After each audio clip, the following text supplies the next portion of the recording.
जितने AQI monitoring station चल रहे हैं उनके ऊपर दिन रात छिड़काव करके AQI के आंकड़ों में फर्जीवाड़ा किया जा रहा है। फर्जीवाड़ा करने के बावजूद AQI 400 पहुंच रहा है। ग्रैप लागू नहीं किया जा रहा। बच्चों को विवश किया गया कि आप अपने बच्चों को, छोटे छोटे बच्चों को प्रदूषण में भी स्कूल भेजें। उनके फेफड़ों के क्या हालात हुए होंगे। स्प्रिंकलर मशीन्स के टेंडर लेट किए गए और जो किए भी गए, ज्यादातर वो जो स्प्रिंकलिंग है वो उन AQI स्टेशन पर दिन रात पानी का छिड़काव किया जा रहा है। जिन SDM DM की जिम्मेदारी है कि कंस्ट्रक्शन एक्टिविटी पर ग्रैप 3 के दौरान रोक लगे, वो सब लोग पैसे कमाने का धंधा बना रखा है उन लोगों ने। और तमाम जगहों पे जो आदमी पैसा दे देता है उसकी कंस्ट्रक्शन एक्टिविटी चल रही है, चाहे वो सरकारी हो चाहे वो प्राइवेट हो। और जहां पैसा नहीं मिलता उसको 50,000 रुपए का चालान कर रहे हैं। मैंने कुछ डेटा निकाला तो केंद्र सरकार की 2 एजेंसियों ने बहुत ही बड़ी बात पंजाब की पराली के विषय में कही है।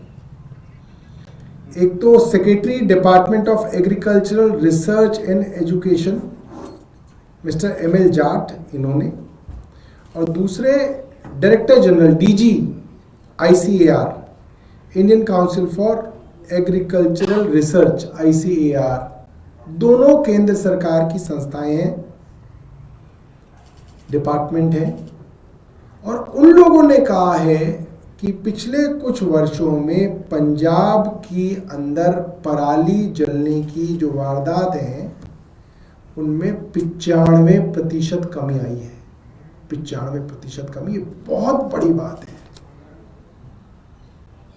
एक सरकार जो दिल्ली में थी और उसी पार्टी की सरकार जब पंजाब में थी, और वो सरकार जब 2022 में बनी, उससे पहले के प्रदूषण के आंकड़े भी मैं आपको बताऊंगा। सैटेलाइट इमेजरीज के हिसाब से वो आंकड़े हमारे पास हैं। उस सरकार के बनने के बाद किस तरीके से किसानों से बातचीत करके, सब्सिडीज देके, क्या क्या करके, जतन करके सरकार ने ये पराली के इंसिडेंट्स को कम किया, आपको बताऊंगा। मगर इसके बावजूद दिल्ली के अंदर जो प्रदूषण के हालात इस साल हैं, ऐसे हालात कभी नहीं देखे गए। किसी भी अस्पताल के आप डॉक्टर से बात कीजिए, वो डॉक्टर आपको बता देंगे इतने मरीज अस्थमा के, ब्रोंकाइटिस के, सांस की बीमारियों के, जुकाम के, बुखार के कभी नहीं आते थे। प्रदूषण की वजह से जो बीमारियां होती थी वो कभी इतनी नहीं आती थी जितनी इस वर्ष आ रही हैं। ये मैं ऑन रिकॉर्ड कह रहा हूं, आप जाके इसके बारे में सर्वे कर लीजिए, डॉक्टर से बातचीत कर लीजिए। क्यों हो रहा है ऐसा? क्योंकि दिल्ली सरकार के तौर पे ये सरकार सिर्फ और सिर्फ आंकड़ों के फर्जीवाड़े में लगी हुई है। इस सरकार को इससे कोई मतलब नहीं है कि प्रदूषण कम कैसे करना है, उसके लिए कुछ काम किया जाए ना। आंकड़ों में भी फर्जीवाड़ा कर दो, उसी से सब काम बन जाएगा। तो उससे खांसी कोई ना रुक रही, उससे लोगों को और खांसी आएगी। तो सैटेलाइट इमेजरी के हिसाब से 2020 में 1,07,000 इंसिडेंट्स थे फायर के, स्टबल बर्निंग के, पराली के जलाने के, जिसमें 83,000 इंसिडेंट सिर्फ और सिर्फ पंजाब के थे। उस वक्त सरकार हमारी नहीं थी। 2020 में हमारी सरकार नहीं थी, मगर हमारी सरकार के ऊपर बहुत ज्यादा इस बात की तोहमत लगाई जाती थी कि साहब दिल्ली में प्रदूषण है, आपकी वजह से। अरविंद केजरीवाल को जो है सब प्रदूषणों का कारण बताया जाता था। उस वक्त जो पराली के इंसिडेंट्स नॉर्दर्न स्टेट्स के थे सैटेलाइट इमेजरी से, वो थे 1,07,000, 1.07 लाख। उसमें पंजाब के अंदर जो पराली जलाने के इंसिडेंट्स पाए जाते थे वो थे 83,000। 2022 में जब हमारी सरकार बनी, सरकार ने काम किया, पराली का जब सीजन आया तो ये घट के 2020 में घट के 2022 तक 49,922 रह गया। 2023 में ये 36,363 रह गया। 2024 में ये 10,909 रह गया। और इस साल तो कमाल हो गया दोस्तों, इस साल ये जो पराली जलाने के जो इंसिडेंट्स हैं ये सिर्फ 3500 से 4000 रह गए हैं। यानी कि कहाँ 83,000 और कहाँ 3500, करीब करीब 95% का डिक्लाइन पराली जलाने के अंदर आया है। और ये हम नहीं कह रहे हैं, ये केंद्र सरकार के 2 विभाग कह रहे हैं। और उन्होंने पंजाब की सरकार को, पंजाब के किसानों को इसके लिए मुबारकबाद दी। और उन्होंने कहा कि जैसे हरित क्रांति कभी देश में अनाज का अकाल पड़ा था और हरित क्रांति की शुरुआत पंजाब में हुई कि देश को सेल्फ सफिशिएंट बनाया हमने अनाज के मामले में, उसी तरीके से उसी स्तर की ये क्रांति हुई है पंजाब में। अब सवाल ये आता है कि भारतीय जनता पार्टी की सरकारें क्या कर रही हैं। पहली बात तो आंकड़ों में फर्जीवाड़ा किया जा रहा है। जैसे ही प्रदूषण बढ़ता है AQI मॉनिटरिंग स्टेशंस को ही शट डाउन कर देते हैं।